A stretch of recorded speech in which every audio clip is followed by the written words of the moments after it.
Quiero invitarles a buscar en sus Biblias la carta del apóstol Pablo a los Colosenses, capítulo 1, del verso 3 al 14.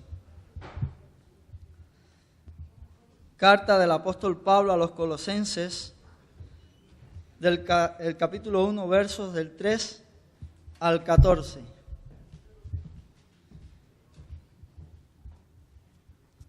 Y este es uno de los pasajes de la Biblia que siempre ha tenido que ver conmigo y que me impresiona y me gusta y ha hecho de mucho bien a mi vida y quiero que pueda ser también de bien para la vida de ustedes.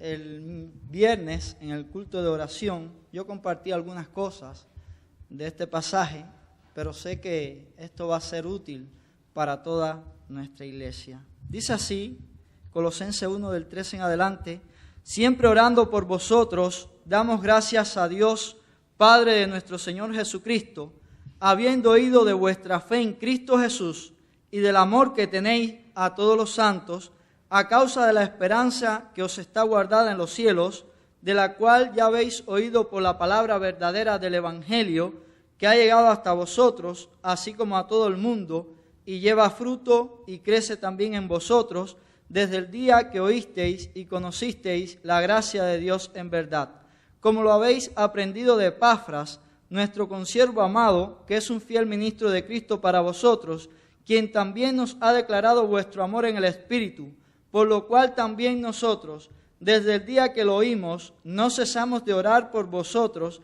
y de pedir que seáis llenos del conocimiento de su voluntad en toda sabiduría e inteligencia espiritual, para que andéis como es digno del Señor, agradándole en todo, llevando fruto en toda buena obra y creciendo en el conocimiento de Dios, fortalecidos con todo poder, conforme a la potencia de su gloria, para toda paciencia y longanimidad, con gozo, dando gracias al Padre que nos hizo aptos para participar de la herencia de los santos en luz, el cual nos ha librado de la potestad de las tinieblas y trasladado al reino de su amado Hijo, en quien tenemos redención por su sangre, el perdón de pecados. Oremos. Padre, gracias por tu infinito amor y por tu misericordia para con nuestras vidas. Gracias por esta oportunidad de poder predicar tu palabra. Señor, no creemos que seamos suficientes para hacerlo, pero te rogamos que tú nos tomes en tus manos y que tú seas el que hable a través de nosotros. Padre, escóndenos detrás de tu cruz y permite que tu palabra sea de edificación para nuestras vidas. En el nombre de Cristo, amén. Como decía, este es uno de los pasajes que me impresiona de la Escritura y de la carta a los Colosenses. Y yo estuve hablando acerca de este pasaje el viernes en el culto de oración. Pero, como decía el apóstol Pedro, no dejaré de recordaros estas cosas, aunque vosotros las sepáis. Es decir, que estas cosas siempre es necesaria que nosotros una vez más volvamos a ellas, porque son importantes y tenemos que tenerla presente en nuestra vida como cristianos. Sabemos que es importante orar. Y en este pasaje nosotros podemos ver algunas cuestiones que tienen que ver con la oración y sobre todo con la vida del apóstol Pablo, cómo el apóstol Pablo oraba. Por medio de las Escrituras nosotros sabemos que es necesario orar y orar sin cesar. Sabemos que es necesario orar y no desmayar. Y esto es algo en lo que muchas veces como creyentes nosotros fallamos. Ahora, nosotros debemos, en medio de nuestras peticiones de oración, debemos orar a Dios por peticiones personales, es decir, por salud, por trabajo, por cualquier situación que nosotros podamos tener en nuestra vida personal. Es necesario que nosotros oremos por eso. Y de hecho la palabra de Dios enseña que nosotros debemos hacerlo. La palabra de Dios enseña que nosotros debemos traer nuestras cargas, nuestras luchas, nuestras preocupaciones delante de Dios. Y las cuestiones que tienen que ver con nuestras vidas personal o familiar son preocupaciones que debemos traer a Dios. Pero no podemos quedarnos únicamente ahí. Es necesario que también nosotros tengamos peticiones espirituales Y una de las cosas que podemos aprender en este pasaje es precisamente eso, que el apóstol Pablo oraba por peticiones espirituales, porque aquellos cristianos pudieran ser fortalecidos, porque aquellos cristianos pudieran crecer en el conocimiento de la voluntad de Dios. Y esas son peticiones que nosotros tenemos que poner como prioridad en nuestras vidas, porque están relacionadas con nuestra vida espiritual. Así que debemos orar para que Él nos dé el conocimiento de su voluntad, para que nosotros podamos escudriñar su palabra y podamos ver qué es lo que Dios nos está revelando por medio de ella. Debemos orar para que Dios nos dé sabiduría e inteligencia espiritual. Y la Biblia habla en muchos lugares acerca de este asunto. Debemos orar para recibir fuerza en medio de la tentación. Debemos orar para que Él nos ayude a amar como Él nos manda, amar a los demás, amar al prójimo, amar a los enemigos. Nosotros debemos pedirle a Dios que Él nos enseñe a amar de esa manera. Debemos reconocer nuestros pecados, debemos confesar en la oración nuestros pecados y pedirle a Dios que Él nos ayude a perdonar. Y esto son peticiones que tienen que ver con nuestra vida espiritual, que son trascendentales en nuestra relación con Dios. Pedirle a Dios que Él nos ayude, que Él nos capacite, que Él nos enseñe a perdonar a aquella persona que nos ha ofendido en un momento determinado. Debemos pedirle a Dios que Él nos libre de las cosas malas. Y por citar un pasaje, ahí en la segunda carta de Corintios, el capítulo 13, el verso 7, dice lo siguiente: y oramos a Dios que ninguna cosa mala hagáis, no para que nosotros aparezcamos aprobados, sino para que vosotros hagáis lo que es bueno, aunque nosotros seamos como reprobados. Dice que la oración de Pablo por estos creyentes era para que no hicieran ninguna cosa mala. Así que nosotros en nuestros motivos espirituales de oración debemos orar por cada una de estas cuestiones, por cada una de estas cosas. Y llamo la atención porque a veces en la iglesia y los cultos de oración y en nuestras vidas las personas nos piden oración, pero sobre todo nos piden oración por problemas que tienen que ver con nuestra vida personal. Es decir, porque me duele el pie, porque tengo un problema en el trabajo, porque tengo un examen en la escuela, y eso es bueno, y debemos seguirlo haciendo, pero tenemos que ir más allá. También debemos tener prioridad en cuanto a las peticiones espirituales, porque son trascendentales en nuestra relación con nuestro Dios. Y la palabra de Dios en Mateo 6:33 dice: buscad primeramente el reino de Dios y su justicia, y todas estas cosas os serán añadidas. Así que ahí se nos enseña que nuestras primeras peticiones, lo primero que nosotros debemos buscar es el reino de Dios y su justicia, y las demás cosas serán añadidas. Hay 3 verdades que están relacionadas con la oración de Pablo y que yo quiero compartir con ustedes en esta mañana. La primera: Pablo estaba agradecido a Dios Padre de nuestro Señor Jesucristo.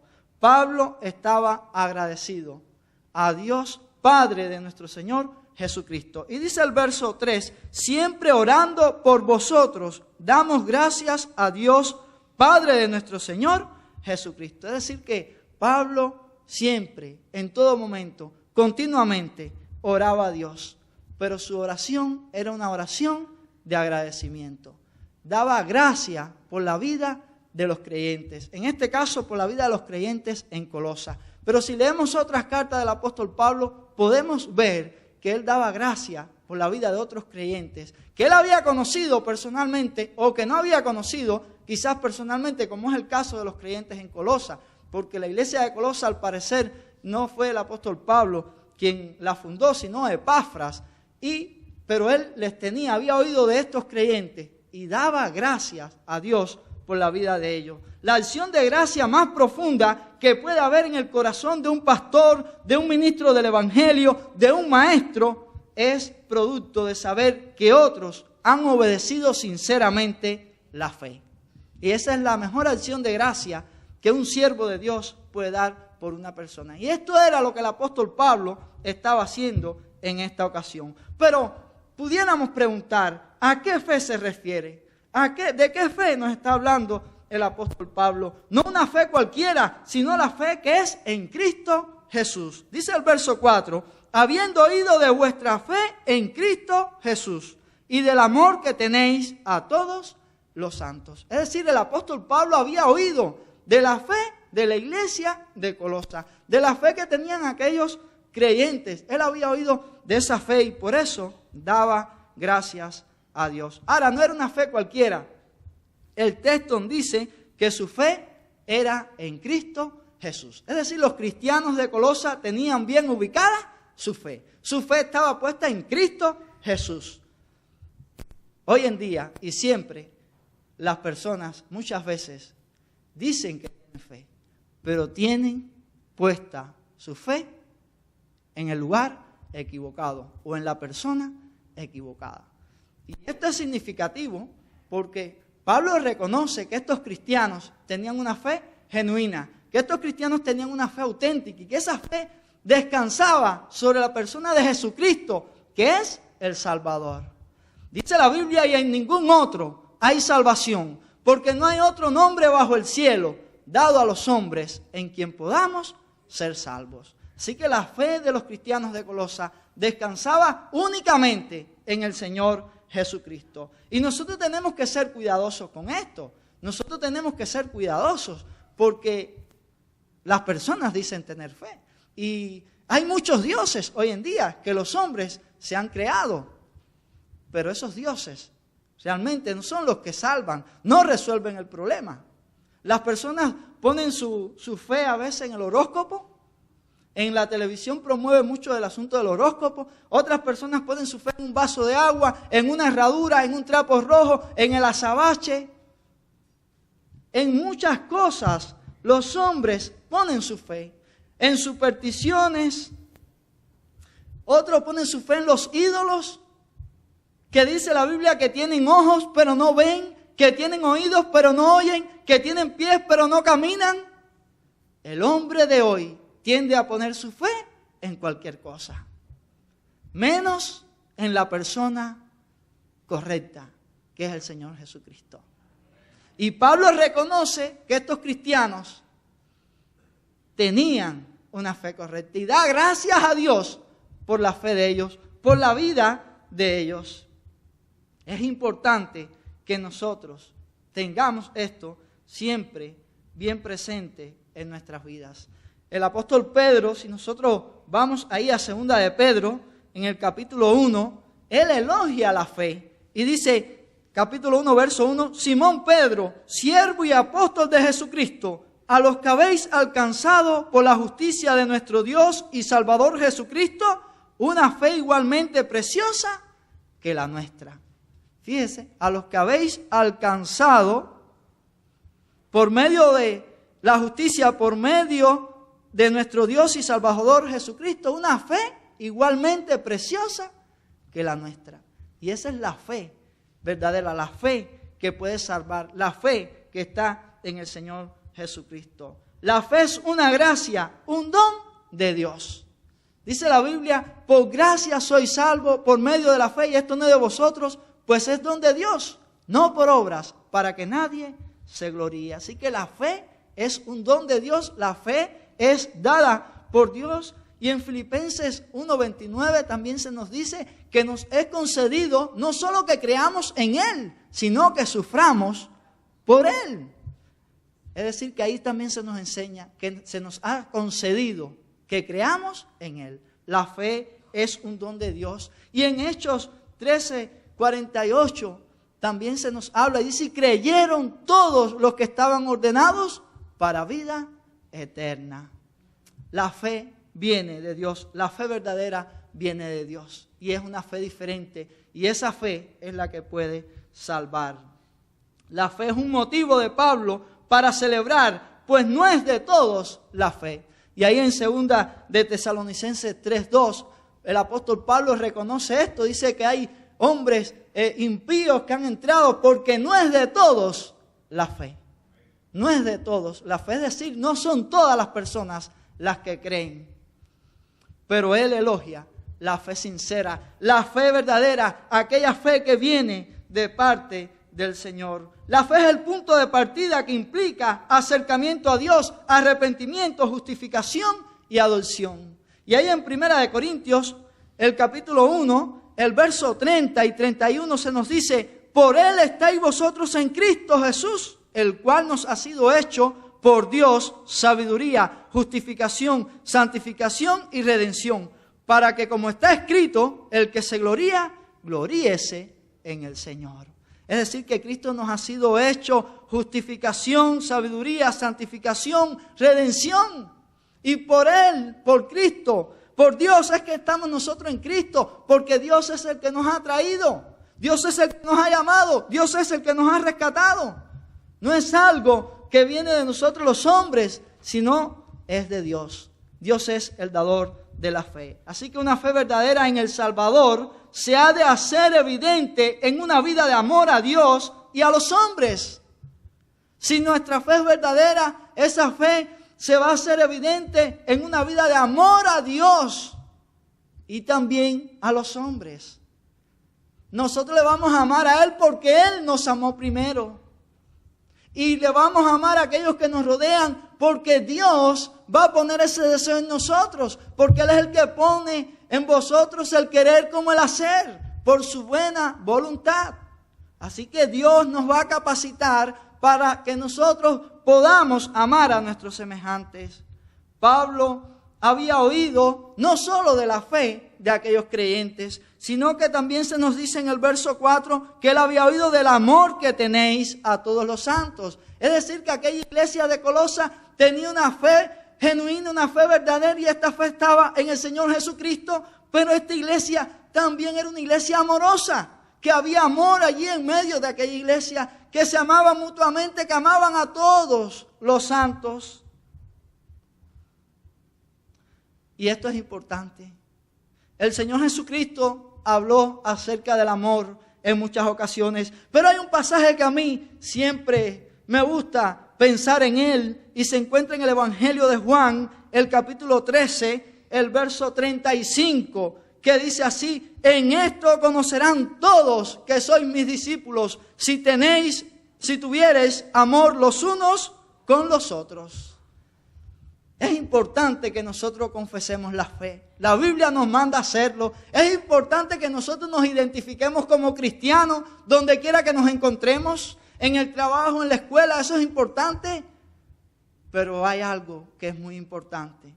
Y es que donde quiera que nosotros nos encontremos, las personas nos puedan identificar verdaderamente como hijos de Dios. Y si nosotros nos amamos y amamos como Cristo manda, entonces nuestro amor va a ser diferente al amor que dice el mundo tener. Y ese amor va a marcar una diferencia en nuestras vidas. Y ellos van a ver que en nosotros hay algo totalmente diferente. Por eso Jesús decía: en esto conocerán que sois mis discípulos, si tuvieres amor los unos para con los otros. Esta iglesia de Colosa era una iglesia que amaba. La iglesia de Tesalónica era una iglesia que amaba. Y Pablo reconoce la fe de ellos y el amor de ellos. Pero a la misma vez les recuerda que abundéis más y más en amor. Y nosotros, aunque somos una iglesia que amamos, debemos seguir abundando más y más en amor. Debemos, como parte del cuerpo de Cristo en este lugar, pedirle diariamente al Señor que Él nos ayude a amar como Él amó. Que Él nos enseñe a amar de esa manera. Que Él nos enseñe a amar a aquel que nos ofende, a aquel que es difícil amar. Tenemos que pedirle a Dios que Él nos ayude a hacer eso. Ahí en Juan 17, 26, se nos dice,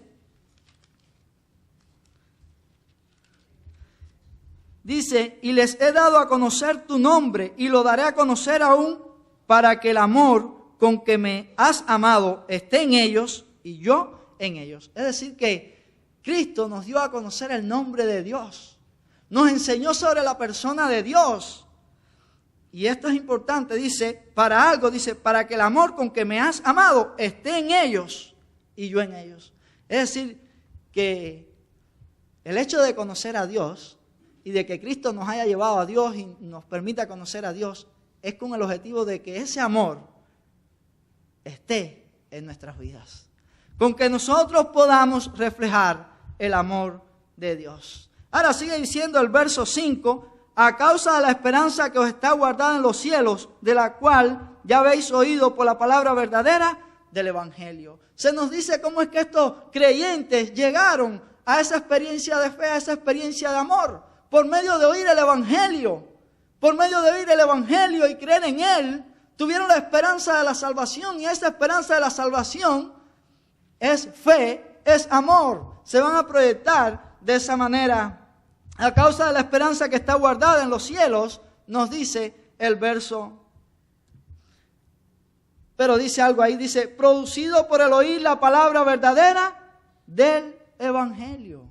Es decir, que cuando nosotros conocemos el Evangelio, cuando nosotros oímos verdaderamente la palabra del Evangelio, que es que Cristo vino a este mundo, murió por mis pecados, fue sepultado y resucitó al tercer día y está vivo, ese Evangelio cambia nuestras vidas.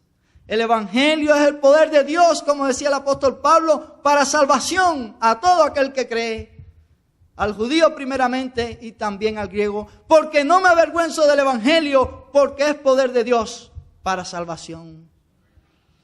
Pablo estaba diciendo que el Evangelio nunca había fallado. Que el Evangelio es una dinamita. Que el Evangelio es un poder transformador. Dios cambia nuestras vidas cuando nosotros oímos el Evangelio. Y Dios puede hacer que si nosotros hemos creído en el Evangelio, en esa obra de Cristo, haya fe en nosotros y haya amor también para Dios y también para aquellos que nos rodean. Ahora dice también en el verso 6 que ha llegado hasta vosotros, así como a todo el mundo, y lleva fruto y crece también en vosotros desde el día que oísteis y conocisteis la gracia de Dios en verdad. Dice que ha llegado hasta vosotros y al mundo, dice, y lleva fruto y crece también en vosotros. El Evangelio, cuando llega a nuestras vidas, produce frutos. El Evangelio nos hace crecer. El Evangelio, el poder de Dios en el Evangelio, cambia completamente nuestras vidas. Y esto no es de nosotros. Dice ahí el pasaje claramente que esto es por la gracia de Dios. Dice, el día que oísteis y conocisteis la gracia de Dios en verdad. El favor de Dios. Cuando conocimos el favor de Dios en verdad, la gracia de Dios en verdad. Y esto quiere decir, cuando hemos conocido y entendido la obra de Cristo a favor nuestro, la gracia nos recuerda sencillamente eso, que Dios ha dado su don inefable para que nosotros creamos en Él y podamos ser salvos. La gracia de Dios nos habla de nuestro Salvador Jesucristo. Esta es la obra de la gracia de Dios en verdad. Dios, cuando viene a nuestras vidas, hace una obra completamente perfecta. Él nos cambia, Él nos transforma.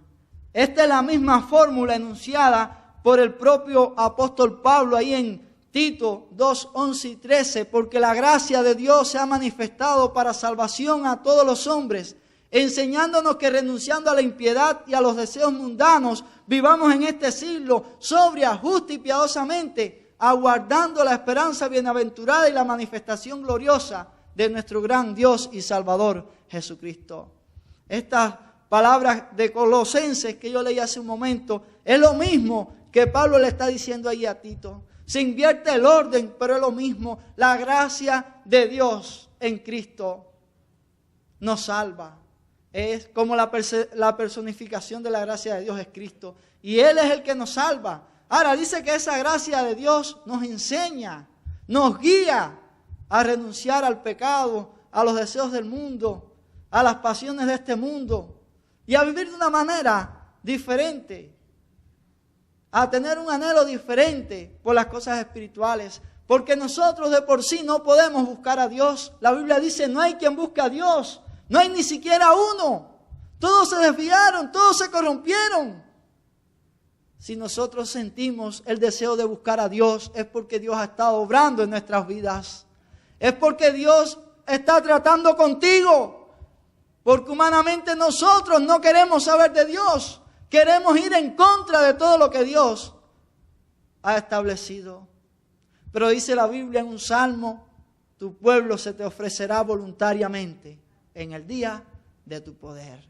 Cuando Dios obra en nuestras vidas y nos hace entender que somos pecadores, es cuando entonces el hombre siente esa necesidad del Altísimo, de ir a Dios. Pero es porque Dios antes ha estado obrando en su vida, en su corazón. No nos salvamos por renunciar a la impiedad, ni a los deseos mundanos, ni por vivir sobria, justa y piadosamente. No nos salvamos por eso. Más bien, Pablo aclara que renunciamos a la impiedad y vivimos piadosamente porque somos salvos. Renunciamos a todas esas cosas porque Él nos ha salvado, pero no para ser salvados.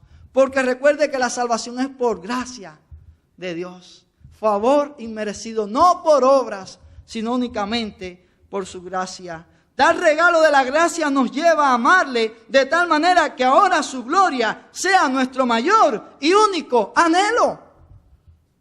La gracia nos lleva a buscar y anhelar la gloria de Dios como nuestro mayor anhelo, como nuestra mayor posesión. Queremos nosotros vivir para Dios, pero porque Él está en nosotros. No es mío, no es algo humano. Es Dios obrando en mi vida, que pone ese deseo de querer ser conformados a su imagen, de querer ser como Él. Pero tenemos que entender que eso no es algo que sea de nosotros, viene directamente de Dios. Y en segundo lugar, Pablo ora sin cesar porque veía a la iglesia de Colosas como un cuerpo. Pablo ve en esta iglesia un cuerpo. Y le habla de manera corporativa a todos estos creyentes. Versos 7 y 8 dice lo siguiente: como lo habéis aprendido de Epafras, nuestro consiervo amado, que es un fiel ministro de Cristo para vosotros, a quien también nos ha declarado vuestro amor en el Espíritu. Epafras fue un maestro, un ministro del Evangelio. Epafras parece ser que fue el que fundó la iglesia de Colosas. Epafras había escuchado el evangelio de Pablo y fue a Colosas y fundó esta iglesia. Pero él viene a Pablo nuevamente y entonces Pablo hace esta carta. Y en la iglesia de Colosas había un problema con el gnosticismo que se estaba metiendo y estaban tratando de dañar la iglesia. Y entonces Pablo, inspirado por el Espíritu de Dios, les escribe esta carta. Ahora, Epafras había traído un buen mensaje de aquella iglesia. Le había hablado que era una iglesia de una fe genuina. Le había hablado que era una iglesia con un amor extraordinario. Qué bueno es que cuando otros hablen de nuestra iglesia, puedan decir de la misma manera: una iglesia de una fe firme en el Señor Jesucristo. Una fe auténtica, una fe verdadera. Una iglesia con un amor incalculable, un amor profundo, un amor fundamentado en la misma palabra de Dios. Epafras dijo eso de aquella iglesia. A pesar de que había la dificultad, que había algunos que querían introducir una mala enseñanza, trajo un buen reporte. Y es bueno que nosotros podamos vivir la fe de tal manera que otros también se puedan proyectar así de nuestra iglesia y puedan decir que es una iglesia de una fe sólida en la palabra de Dios y es una iglesia firme en el amor de Dios, que trata de mostrar el amor que Dios ha mostrado hasta nuestras vidas. Y pienso en la tercera carta del apóstol Juan a Gayo, cuando le dice: amado, yo deseo que tú seas prosperado en todas las cosas y que tengas salud, así como prospera tu alma. Qué bueno es traer un reconocimiento así. Que alguien pueda reconocer cómo prospera espiritualmente nuestra iglesia, cómo prosperamos espiritualmente cada uno de nosotros. Por eso es que es importante que todo el cuerpo de Cristo esté unido y esté deseoso de conocer más a nuestro Dios para que todos podamos crecer. No que nada más 2 o 3 sean los que crezcan y los otros no tengan ese anhelo por crecer. Dios llama a la iglesia como un cuerpo a crecer, a buscar a Dios, a consagrarse a Dios.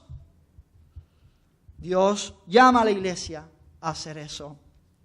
Sigue diciendo el apóstol Juan: no tengo yo mayor gozo que el oír que mis hijos andan en la verdad. Qué maravilloso es cuando usted sabe que los creyentes de un lugar andan en la verdad. Eso es un motivo de regocijo para uno. Y cuando usted ha puesto su granito de arena en la vida de alguna persona y usted se entera que esa persona está firme y que está madurando en la fe, que está creciendo, óigame, eso es una alegría incalculable. Eso es tremendo, la alegría que uno puede experimentar al ver cómo las personas maduran y crecen en Cristo. Pablo pedía a aquellos, por aquellos para que fueran llenos del conocimiento de su voluntad. Pablo pedía por aquellos cristianos para que fueran llenos del conocimiento de su voluntad. Y como decía al principio, debemos orar por nuestras peticiones personales. Pero aquí estamos viendo cómo Pablo ora por el cuerpo, por la iglesia, y pide para que cada cristiano de ese cuerpo pueda ser lleno del conocimiento de su voluntad. ¿Cuántas veces hemos orado para ser llenos del conocimiento de su voluntad? Generalmente nosotros pedimos oración, pero pedimos por nuestros dolores, por nuestros problemas terrenales. Y pocas veces pedimos por los asuntos espirituales. Lo hacemos, pero somos más dados a pedir por las cosas que nos afectan en nuestra vida diaria que por aquellas cosas que son espirituales. Debemos ganar conciencia en esto y debemos pedir a Dios diariamente que Él nos ayude para que nosotros podamos ser llenos del conocimiento de su voluntad. Que nosotros podamos saber qué Dios nos ha revelado en su palabra para mí. ¿Qué Dios quiere de mí? Por pensar en un pasaje, dice la Biblia, que la voluntad de Dios es vuestra santificación. Dios quiere que nosotros nos apartemos del pecado. Dios quiere que nosotros vivamos en santidad. Dios quiere que nosotros no nos conformemos a este mundo ni a los deseos que hay en el mundo. La Biblia es aún más clara y dice que la voluntad de Dios es agradable y es perfecta. Y cuando Dios nos dice eso es porque es para nuestro bien, es para nuestro bienestar espiritual. Pero para conocer todas estas cosas tenemos que conocer cuál es su voluntad. Y la voluntad de Dios está revelada ahí en su palabra. La voluntad de Dios nosotros tenemos que buscarla en su palabra. Lo que Dios nos ha dejado escrito aquí es para nuestra edificación, para nuestra enseñanza, para nuestra orientación, para que nosotros podamos vivir la fe de tal manera que su nombre pueda ser glorificado. Conocimiento de su voluntad. Ahora, esta palabra conocimiento implica un conocimiento profundo y completo de la voluntad de Dios, que la encontramos ahí en su palabra. No es un conocimiento a media, sino un conocimiento profundo, un conocimiento completo de cuál es la voluntad de Dios para nuestras vidas. La iglesia no se puede conformar con ser superficial. Esta es la peor enfermedad de la iglesia moderna. La iglesia de nuestros días tiene una enfermedad y es precisamente esta, la superficialidad. ¿Saben ustedes por qué? Porque no se escudriña la palabra de Dios. Dice la Biblia, escudriñad las Escrituras porque a vosotros parece que en ellas tenéis la vida eterna y ellas son las que dan testimonio de mí. Jesús le dijo esto a los judíos que no le reconocían a Él como el Hijo de Dios, como el Salvador, y le dijo, escudriñen las Escrituras para que vean quién soy yo. Y la iglesia de hoy tiene ese mismo problema, la superficialidad. Por eso se nos llama, se nos exhorta para que nosotros escudriñemos las Escrituras. Escudriñar es buscar, es rebuscar, es indagar, es profundizar a ver qué Dios nos quiere mostrar, qué Dios nos está enseñando. Ahí en el libro de Oseas, en el Antiguo Testamento, en el capítulo 6, se nos dice algo que es bien interesante. Dice, y conoceremos y proseguiremos en conocer a Jehová, como el alba está dispuesta su salida, y vendrá a nosotros como la lluvia tardía y temprana a la tierra. Dice, y conoceremos y proseguiremos en conocer a Jehová. Qué bueno es que nosotros podamos buscar, conocer más a nuestro Dios y proseguir aún más en este deseo de conocer a nuestro Dios.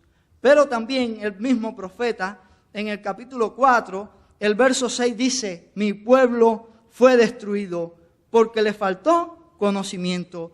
Por cuanto desechaste el conocimiento, yo te echaré del sacerdocio, y porque olvidaste la ley de tu Dios, también yo me olvidaré de tus hijos. Mi pueblo fue destruido porque le faltó conocimiento. Dios nos llama para que nosotros podamos conocer su palabra, para que nosotros podamos tener un conocimiento profundo de su palabra, no un conocimiento superficial, sino que podamos verdaderamente indagar qué es lo que Dios quiere que nosotros sepamos, qué es lo que Dios nos ha revelado para que nadie nos engañe. Hay un libro que leí hace algún tiempo, lo empecé a leer en Cuba y lo terminé aquí, que se llama Avergonzado del Evangelio. Y este libro dice, cuando el mundo se mete en la iglesia, cuando la iglesia quiere andar conforme a las normas del mundo. Y en este libro se nos habla acerca de que las iglesias no quieren que se predique profundo, que se predique la palabra de Dios, sino que los sermones sean rápidos, algo sencillo. Y lo que andan es buscando una iglesia al gusto del consumidor, donde en esa iglesia solo se puede hacer aquello que las personas que visitan digan, lo que les gusta a ellos, pero no lo que Dios ha establecido en su palabra. Eso no es la iglesia. Perdóneme, pero esa iglesia al gusto del consumidor no es la iglesia. Esta no es la iglesia. La iglesia es aquella que está fundamentada sobre las enseñanzas bíblicas, sobre lo que enseñó Jesús, sobre la doctrina de los apóstoles y profetas, siendo la principal piedra del ángulo Jesucristo mismo. La iglesia no puede estar fundamentada en lo que yo quiero y en lo que quieren otros. La iglesia tiene que estar edificada sobre la misma enseñanza del Señor Jesucristo. En estas iglesias hoy no se puede hablar del pecado, no se puede hablar de la justicia de Dios, no se puede hablar del infierno, porque la gente se pone bravo y no vienen más. Y quizás no ofrendan, porque andan detrás del dinero de la gente. Y entonces la gente se disgusta y no vienen más. Esa no es la iglesia. La iglesia está para proclamar el mensaje de Dios. Únicamente, no para agradar a los hombres, y como decía el apóstol Pablo, porque si todavía agradara a los hombres, no sería siervo de Jesucristo. Estamos para predicar el mensaje del Señor Jesucristo. Spurgeon, en este libro de Avergonzado del Evangelio, hay una cita de Spurgeon que dice así: hay apatía en todas partes, nadie le preocupa saber si lo que se predica es verdad o mentira. Un sermón es un sermón, sin importar su tema. Pero eso sí, entre más corto sea, mejor. Las personas vienen a esa iglesia como si fuera un club y quieren irse rápido. Que le digan 2 o 3 cositas que a ellos les convengan, de vivir una vida positiva, que todo le va a ir bien y ya. Pero se están engañando ellos mismos. Se están engañando ellos mismos. Porque un día tendrán que encontrarse con Dios. Se están engañando a sí mismos. Ahora, los cristianos no debemos ser así. Y tenemos ejemplos bíblicos. Pienso en Berea, allí en Hechos 17:11, que dice que los cristianos de Berea eran más humildes y escudriñaban estas cosas para ver si eran así. Es decir, que se les estaba enseñando, pero ellos escudriñaban a ver si lo que se les estaba enseñando era verdad. Así tenemos que ser nosotros, la iglesia del Señor Jesucristo. Debemos escudriñar las cosas para ver si realmente son así. Y la iglesia no puede estar fundamentada en la doctrina de los hombres, sino que tiene que estar fundamentada en la doctrina de Dios. Dice la Biblia en Hechos 2:42, lo siguiente: y perseveraban en la doctrina de los apóstoles, en la comunión unos con otros, en el partimiento del pan y en las oraciones. Esa era la iglesia. ¿En qué perseveraban? En la doctrina de los apóstoles, la enseñanza. Y hoy cuando uno habla de doctrina, mucha gente se dice, no quieren saber de la doctrina. ¿Cómo? Si la Biblia, el Nuevo Testamento nos habla de eso. Dice que la iglesia primitiva perseveraba ¿en qué? En la doctrina. En la doctrina. La doctrina son enseñanzas fijas que no cambian, no pueden ser cambiadas porque fueron dejadas por Dios. Y nosotros como iglesia tenemos que permanecer en esas doctrinas, en esas enseñanzas que Dios nos ha dejado. Y esto era lo que hacía la iglesia primitiva, perseveraban en la doctrina de los apóstoles. No en cualquier doctrina, no en una enseñanza de hombre, en la doctrina de los apóstoles que ellos la habían recibido directamente del Señor Jesús. Dice, en la comunión unos con otros, en el partimiento del pan y en las oraciones.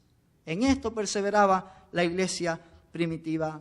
Y dice más, ahí si leemos en el capítulo 2, versos 46 y 47, dice, y perseveraban unánimes cada día en el templo, y partiendo el pan en las casas, comían juntos con alegría. Fíjese, el perseverar en la doctrina nos permite estar en armonía, el gozarnos con alegría unos con otros y sencillez de corazón, sin ningún tipo de orgullo, porque estaban permaneciendo en la doctrina, en la enseñanza que Dios le había dejado. Sencillez de corazón, dice, alabando a Dios y teniendo favor con todo el pueblo. Y el Señor añadía cada día a la iglesia lo que habían de ser salvos. Y dice más ahí, en el capítulo 5, se nos dice, todos los días en el templo y por las casas no cesaban de enseñar y predicar a Jesucristo. Eso era lo que hacía la iglesia primitiva. Y ahí es donde debemos estar también nosotros. Eso es lo que como iglesia nosotros tenemos que buscar. No el espectáculo que andan buscando muchas iglesias hoy para atraer a la gente. No, nosotros hemos sido llamados a predicar el evangelio, no a entretener a la gente, no a hacer lo que el modernismo quiere que hagamos. No podemos caer ahí, mis hermanos. Tenemos que ser fieles a la palabra de Dios y la brújula nuestra es la palabra de Dios. Dice la Biblia que agradó a Dios salvar a los creyentes por la locura de la predicación. No necesitamos otros métodos artificiosos para atraer a la gente, para entretenerlos, para captarlos. No, nosotros tenemos que predicar el evangelio. Martin Lloyd Jones decía, nuestro Señor atrajo multitudes porque Él era diferente, no porque se conformó a ellos, sino porque Él era diferente. Si nosotros queremos que la gente venga, nosotros tenemos que ser diferentes y tenemos que llevar el mensaje de salvación en Cristo Jesús. No podemos llevar nuestro propio mensaje. Ahora se nos sigue hablando aquí en este pasaje, en el verso 9, lo siguiente, por lo cual también nosotros, desde el día que lo oímos, no cesamos de orar por vosotros y de pedir que seáis llenos del conocimiento de su voluntad, llenos del conocimiento de su voluntad. Dice, en toda sabiduría e inteligencia espiritual. Qué bueno es ser llenos del conocimiento de la voluntad de Dios. ¿Pero cómo? Dice, en toda sabiduría e inteligencia espiritual. La palabra sabiduría es sofía en griego. Dice que debemos ser sabios en asuntos espirituales. Es la capacidad de aplicar principios bíblicos a nuestras vidas. Eso es lo que se nos está diciendo. Que nosotros tenemos que aplicar los principios bíblicos a mi vida. Que yo tengo que poner esas cosas que aprendo en las Escrituras, ya sea por mi lectura, por el yo escudriñar la palabra personalmente, o por el oírla en el culto público, en un culto de estudio bíblico. Esas verdades que yo oigo, que yo aprendo, tengo que apropiarme de ellas y llevarla a mi vida, ponerla en práctica en mi vida. Eso es lo que está diciendo allí. Pablo oraba para que estos cristianos pudieran tener esto siempre presente, crecer en ese conocimiento, para que a la vez ellos pudieran aplicar esos principios a su vida diaria. Ahí se nos habla en Santiago capítulo 1:5, un pasaje bien conocido. Si alguno tiene falta de sabiduría, pídala a Dios, el cual da a todos abundantemente y le será dada. Pero pida con fe, no dudando, porque el que duda dice que no recibirá nada. Ahora la Biblia nos enseña que como creyentes nosotros podemos ir a Dios y pedir sabiduría. También se nos habla de inteligencia, y la palabra debe traducirse como prudencia, y es la capacidad de acumular y organizar los principios bíblicos. No solo es estar lleno de ese conocimiento y aplicarlo a nuestras vidas, sino también tenemos que acumular y organizar esas enseñanzas, esos principios bíblicos en nuestras vidas. Tenemos que apropiarnos de ellos. Yo he conocido personas que conocen mucho de la Biblia, que tienen un vasto conocimiento de las Escrituras, pero hasta ahí. Es una cuestión intelectual nada más. Ese conocimiento no se proyecta en su andar. Sin embargo, el cristiano, ese conocimiento que recibe de Dios, también debe pedirle a Dios: Señor, ayúdame a vivir conforme a esta enseñanza. Señor, yo te estoy fallando en esto. Ayúdame a ser así.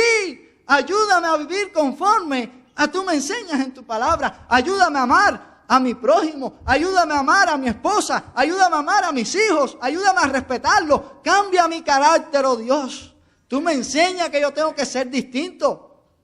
Entonces la palabra de Dios nos va dando pautas que nosotros tenemos que tener presente y que tenemos que aplicar a nuestras vidas para nosotros ser edificados. Y Pablo pedía por esto, para que aquellos cristianos pudieran seguir siendo edificados y pudieran seguir madurando en su caminar con Cristo.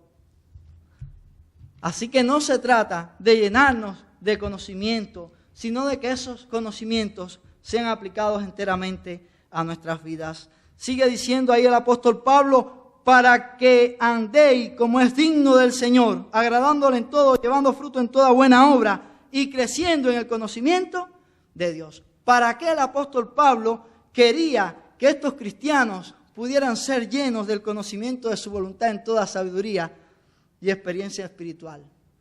Ahí lo dice claramente: para que andéis como es digno del Señor. ¿Para qué conocer la voluntad de Dios? ¿Para qué apropiarnos, llenarnos de ese conocimiento de Dios y proyectar ese conocimiento en nuestras vidas, practicarlo? Únicamente para que Dios sea glorificado. ¿Tú quieres glorificar a Dios? Entonces necesitas conocer la voluntad de Dios. Combinar el conocimiento profundo de la verdad con sabiduría y con inteligencia produce un andar digno del Señor Jesús. Combinar estas cosas hace que nosotros podamos andar dignamente del Señor Jesús. Nosotros tenemos que tener cuidado, porque dice que las zorras pequeñas echan a perder grandes viñedos. Y a veces son pequeñeces, cosas chiquiticas así, pero van calando. Es como una espina. A veces pensamos que las cosas chiquitas no son trascendentales. ¡No! Pínchese con una espina chiquita y déjala ahí a ver si no es trascendental o no. Y yo he visto espinas muy finitas y muy chiquitas que, óigame, son muy, muy dolorosas. Y usted ni las logra ver. Y eso es lo que nos está diciendo. A veces hay pequeñeces en nuestras vidas que nos afectan en nuestra comunión con Dios, que hacen daño en nuestra relación matrimonial, que afectan nuestro matrimonio, que afectan nuestra relación con nuestros hijos, o que afectan nuestra relación con nuestros hermanos en la fe. Y nosotros tenemos que ser cuidadosos de esas cosas y pedirle a Dios que Él nos ayude para quitar esas cosas. Orar para que Dios nos libere de esas cosas. Ahí en Santiago capítulo 3, quiero invitarles a buscarlo. Ahí se nos habla acerca de la sabiduría. Pero se hace una comparación con la sabiduría. Se habla de la sabiduría diabólica, la sabiduría del hombre sin Dios. Y se habla de la sabiduría de Dios. Y dice ahí en Santiago capítulo 3, verso 13 al 18, lo siguiente: ¿quién es sabio y entendido entre vosotros? Muestre por la buena conducta sus obras en sabia mansedumbre. Fíjate, el que sea sabio y entendido, muestre con una buena conducta en sus obras en sabia mansedumbre. Pero sigue diciendo, dice: pero si tenéis celos amargos y contenciones en vuestro corazón, no os jactéis ni mintáis contra la verdad, porque esta sabiduría no es la que desciende de lo alto, sino terrenal, animal, diabólica. Dice que si hay celos amargos y hay contienda en nuestro corazón, esto no es de Dios. Dios no nos lleva a eso. Dios no quiere eso en nosotros. Eso es de nuestra naturaleza pecaminosa. Pero no procede de Dios. Pero este pasaje va más allá. Dice que esta sabiduría no es la que desciende de lo alto, no viene de Dios, sino que es terrenal, animal y diabólica. ¿Cuántas vidas, cuántos matrimonios, cuántas iglesias yo he visto divididas por esto? Por el celo, a veces luchas por el liderazgo, por contención entre los hermanos, pero eso viene de Dios. No, eso es del mundo, eso es de nuestra corrupción. Nosotros, esa no es la sabiduría que somos llamados a reflejar. Por eso es que tenemos que conocer la voluntad de Dios para nuestras vidas. Sigue diciendo el pasaje, porque donde hay celos y contención, allí hay perturbación y toda obra perversa. Es decir, que donde hay celo, esa no es una obra de Dios, es una obra perversa de nuestra naturaleza pecaminosa, del diablo, del mundo, pero no es de Dios. Por tanto, no podemos dejarnos llevar por este sentimiento. Tenemos que ir y dejarnos guiar por la enseñanza de la palabra de Dios. Pero la sabiduría que es de lo alto, dice, es primeramente pura, después pacífica, amable, benigna, llena de misericordia, de buenos frutos, sin incertidumbre ni hipocresías. Y el fruto de justicia se siembra en paz para aquellos que hacen la paz. ¿Cuán diferente es la sabiduría que viene de lo alto, que viene de Dios? Dice que primeramente es pura, es algo puro, es santa. Lo segundo dice es pacífica, viene en son de paz. Viene en son de paz, con el deseo de glorificar a nuestro Dios. Es amable, es benigna. No viene con orgullo, no viene procurando hacer daño, hacer el mal. No, dice que es amable, es benigna, llena de misericordia. A veces no hay misericordia. Si la persona no está mostrando misericordia a la hora de emitir un juicio, eso no es de Dios. Dice la Biblia, en el juicio no te olvides de la misericordia. Aunque este hermano esté equivocado, tenemos que tratarlo con misericordia, tenemos que tratarlo con amor, porque todos nosotros erramos, todos nosotros nos equivocamos. Y esa sabiduría que quiere hacer eso viene de Dios. Dios está ahí en ese asunto. Y eso nosotros tenemos que tenerlo bien presente. Dice, y el fruto de justicia se siembra en paz para aquellos que hacen la paz.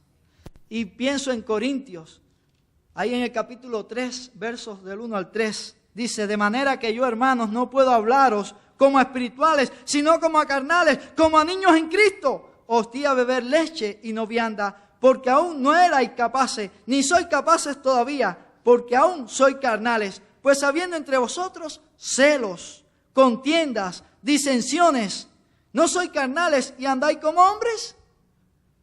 Es decir, que el apóstol Pablo dice, él no está diciendo que no eran cristianos, ellos eran cristianos, pero lo que está diciendo es que no eran maduros, que eran niños espirituales, que no habían crecido en las cosas elementales de la fe, que había en ellos celos, contiendas, disensiones, y que eso no era de creyentes maduros. Eso es lo que le está diciendo el apóstol Pablo, que ellos andaban como hombres. Nosotros somos llamados por Dios a crecer en el conocimiento de su voluntad para madurar. Y para que esa madurez se refleje en toda nuestra vida. Para que esa madurez impacte todas nuestras vidas. Y leo un texto más ahí en Isaías 66, verso 1 y verso 6. Dice lo siguiente.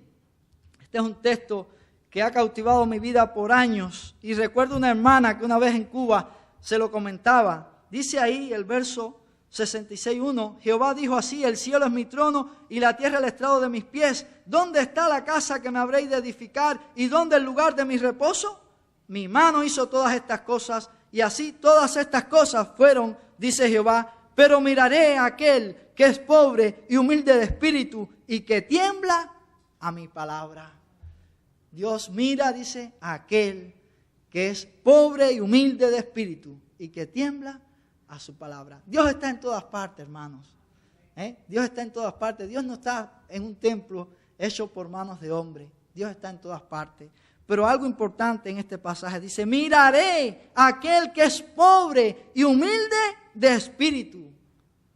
Dios está con el humilde, con el que reconoce su pobreza espiritual, con el que reconoce su necesidad espiritual de Dios, con el que reconoce que diariamente tiene que ir postrado ante el Señor, porque solo Él es Dios y solo Él es santo y solo Él es perfecto y nosotros no somos así. Pero dice más, dice, y que tiembla a mi palabra. Ahora, la idea de este pasaje no es que nosotros tengamos temor de Dios, temor en el sentido de miedo. No, la idea de este pasaje es que así como un terremoto puede quebrar las paredes, puede romper los cimientos de una construcción, de un edificio, por muy fuertes que sean, así la palabra de Dios también remueve todo en nuestras vidas. La palabra de Dios puede cambiar nuestras vidas, puede mostrarnos dónde están los problemas. La palabra de Dios es la que puede obrar cualquier cambio en nuestro corazón. La palabra usada por el Espíritu de Dios crea esa transformación ahí en nuestras vidas. Y en tercer y último lugar, Pablo ora por fortaleza. Verso del 11 al 14 dice, fortalecidos con todo poder conforme a la potencia de su gloria, para toda paciencia y longanimidad. Es decir, fortalecidos con todo poder. Dios quiere que nosotros seamos fortalecidos con su poder. Miren, la vida cristiana no se puede vivir con nuestra energía humana.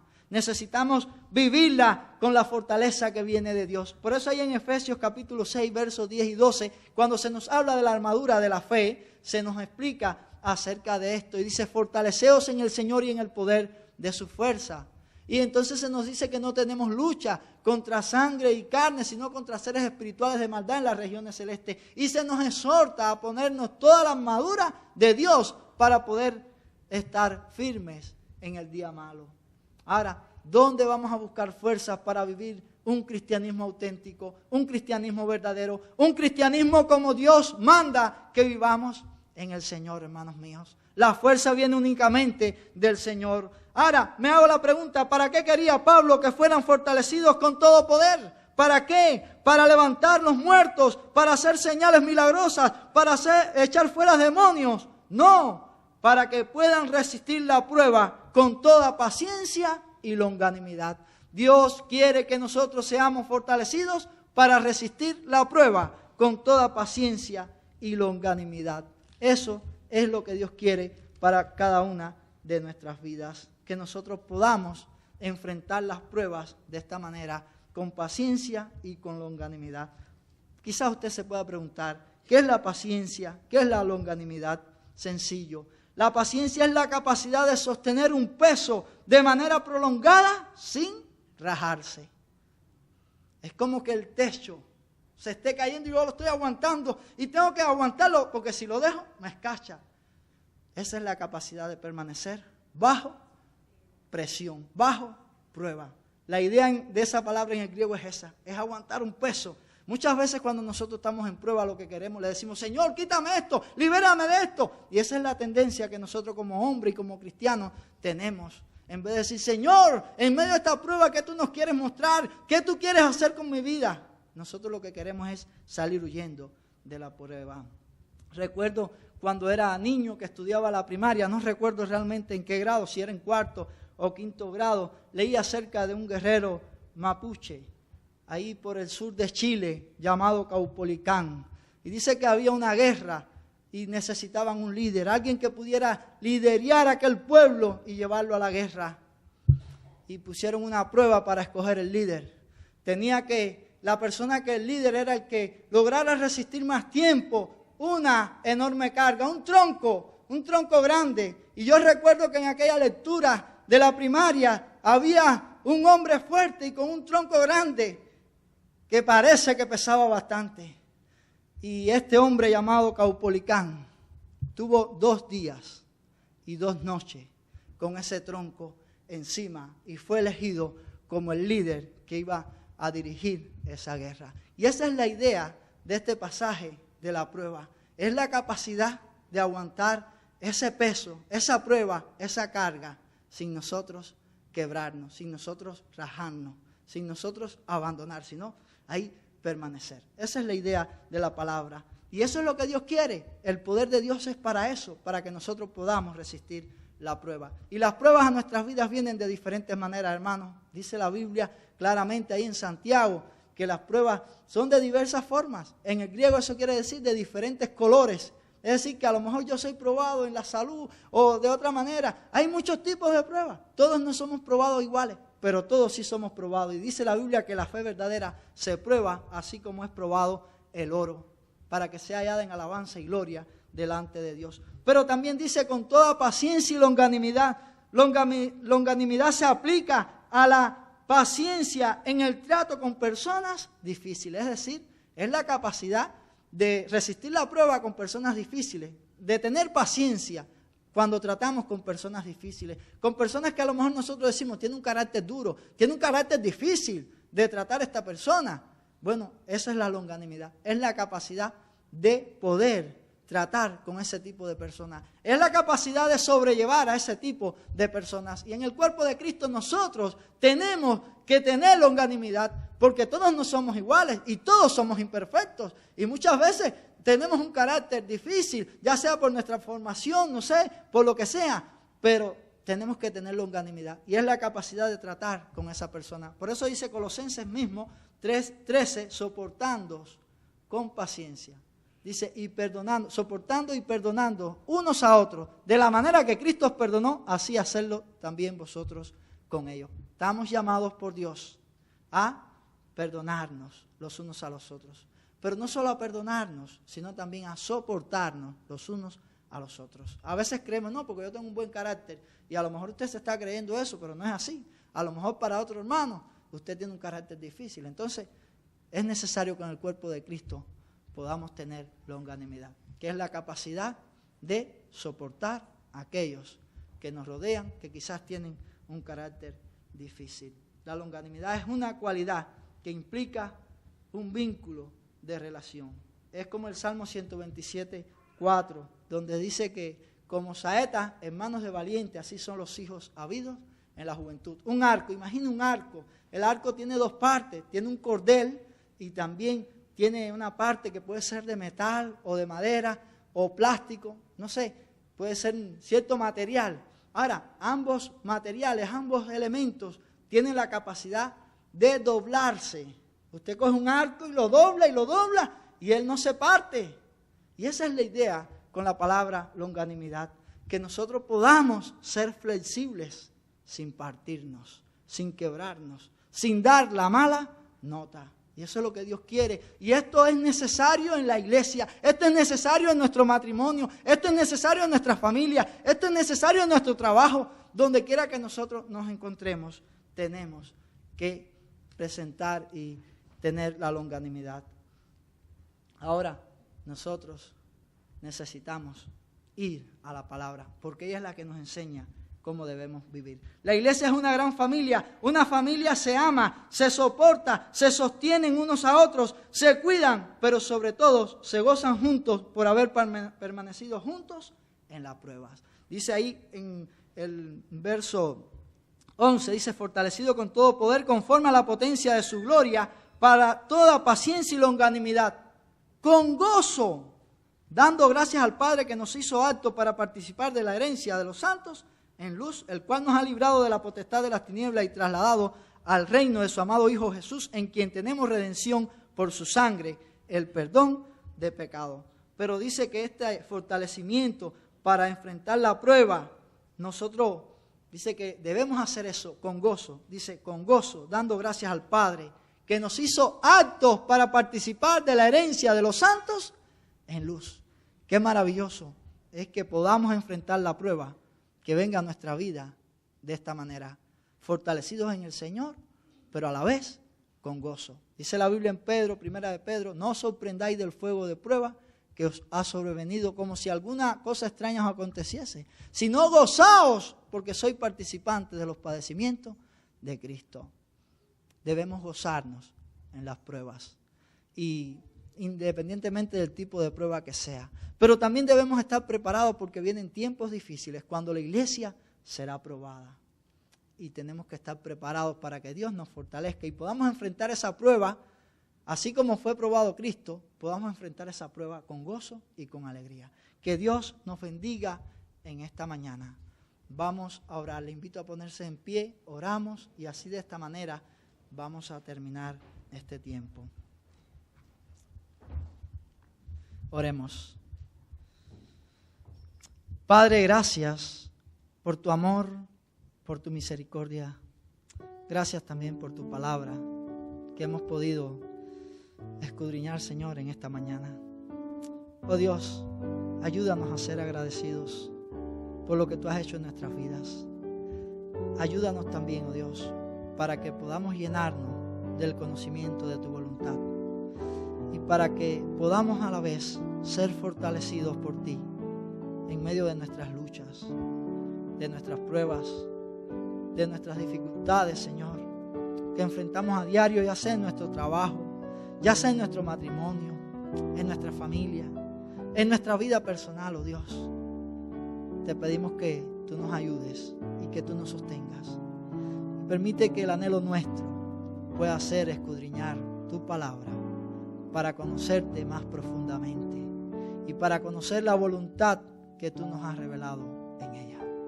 Perdona nuestras faltas y nuestros pecados y ayúdanos a poner cada una de tus enseñanzas en práctica en nuestras vidas.